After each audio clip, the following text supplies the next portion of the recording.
తెలంగాణ ఉద్యమం కీలక దశలో ఉన్నప్పుడు సహాయ నిరాకరణ, మిలీనియం మార్చ్, సకల జనుల సమ్మె తదితర కార్యక్రమాల్లో తెలంగాణ క్రిస్టియన్ జేఏసీ ఎంతో కీలక పాత్ర పోషించిందని తెలంగాణ క్రిస్టియన్ జేఏసీ రాష్ట్ర చైర్మన్ పాస్టర్ జీలుకర్ర రవికుమార్ అన్నారు. ఈ మేరకు బషీర్బాగ్ ప్రెస్ క్లబ్లో తెలంగాణ క్రిస్టియన్ జేఏసీ రాష్ట్ర సదస్సు నిర్వహించారు. ఈ సందర్భంగా రవికుమార్ మాట్లాడుతూ గత బీఆర్ఎస్ ప్రభుత్వం క్రిస్టియన్లకు మొండిచేయి చూపిందని, తెలంగాణ క్రిస్టియన్లకు ప్రత్యేక చట్టం తీసుకురావాలని, తెలంగాణలోని చర్చిలకు ప్రభుత్వం భూమిని కేటాయించి చర్చి నిర్మాణం చేయాలని కాంగ్రెస్ ప్రభుత్వాన్ని కోరారు. తెలంగాణ పాస్టర్లకు ప్రభుత్వం ద్వారా ప్రతి నెలా వేతనం చెల్లించాలని పేర్కొన్నారు. తెలంగాణ పాస్టర్ పిల్లలకు ఉచిత విద్య సౌకర్యం కల్పించాలని, ఉద్యమంలో పాల్గొన్న తెలంగాణ క్రిస్టియన్ జేఏసీ ప్రతి ఒక్కరికి ఇంటి స్థలంతో పాటు కట్టుకునే రుణం చెల్లించాలని సీఎం రేవంత్ రెడ్డికి విజ్ఞప్తి చేశారు. తెలంగాణ ఉద్యమము ఉప్పెనగా లేచిన సమయంలో తెలంగాణ ఆకాంక్షను నెరవేర్చడానికి తెలంగాణ రాష్ట్ర సాధనలో ఒక కీలకమైన భూమిని పోషించిన తెలంగాణ క్రిస్టియన్ జేఏసీ అనేకమైన ఉద్యమంలో ఇన్వాల్వ్మెంట్ అయి మా తెలంగాణ మాకు కావాలని అనేకమైన పోరాటాల ద్వారా ఈ రాష్ట్రాన్ని సాధించటంలో ఒక కీలకమైన పాత్ర పోషించిందని తెలియజేస్తూ, మరి జేఏసీ ద్వారా అనేకమైన ఉద్యమంలో ఈ రాష్ట్రంలో జరిగిన సమయంలో తెలంగాణ క్రిస్టియన్ జేఏసీ కూడా ఒక బలమైన కీలకమైన పాత్ర పోషించిందని మేము తెలియజేస్తూ 2014 నుంచి 2023 వరకు గడిచిన ప్రభుత్వంలో తెలంగాణ క్రిస్టియన్ జేఏసీకి కానీ క్రిస్టియన్లు కానీ ఎలాంటి కూడా మరి వారి ఆ ప్రభుత్వం ద్వారా ఎలాంటి లబ్ధి కానీ ఎలాంటి కూడా సహకారాలు అందలేదని తెలియజేస్తూ ఉంటున్నాం.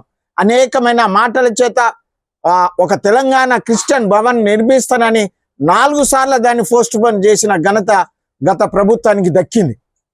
తెలంగాణలో ఉన్న అనేకమైన క్రైస్తవుల కొరకు అనేకమైన విధానంలో చేస్తానని ఆ గారడి మాటల చేత, అనేకమైన మాయ మాటల చేత రాష్ట్ర గడిచిన ప్రభుత్వము అనేక మంది క్రిస్టియన్లు మోసం చేసినందుకే ఈ సమయంలో నేను సూటిగా అంటున్నాను, ఆ మోసం చేసినందుకే దేవుడే ఆ ప్రభుత్వాన్ని తీసివేశాడని నేను నమ్ముతున్నాను. ఎందుకంటే దేవుడు చూస్తూ ఉంటున్నాడు. ఈ 10 సంవత్సరాలు భరించి ఆ ప్రభుత్వాన్ని తీసేసిన తర్వాత తెలంగాణ రాష్ట్రం ఇచ్చి తెలంగాణ ప్రజల ఆకాంక్షను నెరవేర్చి తెలంగాణలో ఉద్యమకారుల యొక్క బలిదానాలను గుర్తించిన మరి కేంద్ర ప్రభుత్వం, కాంగ్రెస్ ప్రభుత్వము తెలంగాణ రాష్ట్రాన్ని ఇచ్చిన దాన్ని గుర్తు చేసుకున్న దేవుడే ఈ 2023వ సంవత్సరము ఈ డిసెంబర్ 3వ తారీఖున ఆ రాష్ట్రానికి దేవుడే కాంగ్రెస్ ప్రభుత్వానికి అధికారం ఇచ్చాడని మేము తెలియజేస్తూ, ఆ ప్రభుత్వానికి ఈ దినము ఈ ప్రెస్ క్లబ్ ద్వారా అనేకమైన ఉమ్మడి జిల్లాల ప్రజాప్రతినిధుల ద్వారా మేము కొన్ని డిమాండ్లు పెడుతూ ఉంటున్నాం. గౌరవనీయులు రాష్ట్ర ముఖ్యమంత్రి వర్యులు రేవంత్ రెడ్డి గారికి ఈ యొక్క విన్నపం మేము తెలియజేస్తుంటున్నాం. సార్, మీ యొక్క పోరాటం కానీ మీ యొక్క స్ఫూర్తి కానీ ఈ తెలంగాణ రాష్ట్రానికి ఎంతో అవసరత ఉందని దేవుడు మిమ్మల్ని ఏర్పాటు చేసుకున్నారు. ఈ తెలంగాణలో ఉన్న ఆ బలమైన క్రైస్తవ సమూహానికి గడిచిన ప్రభుత్వం చాలా అన్యాయం చేసింది.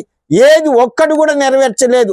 మేము మీతో మనవి చేసేది ఏంటంటే, ఈ తెలంగాణలో ఉన్న క్రైస్తవులకు ఒక ప్రత్యేకమైన చట్టం మీరు తీసుకురండి. ఒక ప్రత్యేకమైన చట్టంతో పాటు తెలంగాణలో ఉన్న ప్రతి జిల్లాలలో క్రిస్టియన్ భవన్ మీరు కట్టించాలని, ఉద్యమంలో పాల్గొన్న ప్రతి క్రైస్తవుని జేఏసీ ద్వారా ఉన్న వారిని మీరు గుర్తు చేసుకొని వారికి తగిన విధానంలో మీరు మెయింటైన్ చేయాలని, ప్రత్యేకంగా చర్చిల విషయంలో, క్రైస్తవుల పిల్లల విషయంలో, లేకపోతే అనేకమైన విషయంలో మేము 9 డిమాండ్ ఇందులో పెట్టాం.